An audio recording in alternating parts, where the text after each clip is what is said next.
Sa Victoria, isang pagtitipon ang inorganisa ng ilang Filipino groups. Layon daw nitong matulungan ang mga Filipino temporary workers na masagot ang kanilang mga katanungan sa gitna ng tila pabago-bagong polisiya sa immigration. Just being able to connect with someone, realizing that they're not alone in the struggle, that when they go to this group and this community, that there are common areas that they can work together to support each other. Kasi sa atin, pag minsan, ganun naman lang yung kailangan natin, yung you use the right word, damayan. Pagkakaroon ng taong nakakaintindi sa kanilang pinagdaraanan.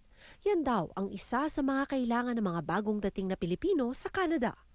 Kaya naman, ang ilang community organizations sa British Columbia nagsama-sama para sa tulay at gabay event na gaganapin Sabado. Pagtitipong layon daw tulungan ng mga Pilipinong kararating lang sa bansa at temporary foreign workers na masagot ang kanilang mga katanungan pagdating sa immigration, lalo sa gitna ng mga panawagan ng ilang politikong pagtigil sa TFW program ng bansa. The value of work that our kababayan or Filipinas giving, you could say it's incomparable to others. There's no discrimination here, but we just want to be recognized and acknowledge the work that we have been doing in the community and even in our workplace. Si Caparas ang Pangulo ng Victoria Filipino-Canadian Association o VFCA. Anya, hindi raw makatarungan na tila sinisisi ng ilang politiko ang mga TFW sa ilang problema ng Canada.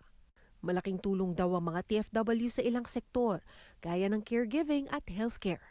Sa event Sabado, nais daw ng mga organisasyon bigyang liwanag ang mga migrante sa mga pagbabago sa polisiya ng immigration, pati na ang ilang hakbang para maiwasan ang lungkot na kasama sa paglipat sa bagong bansa.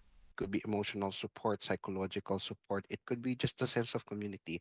But the other piece of that is when we're able to collect already information from what we heard from our kababayans, it's very good to be able to translate that to a feedback mechanism na we're able to present to the municipal government, we're able to present to the provincial government, federal government, definitely that's what our goal is.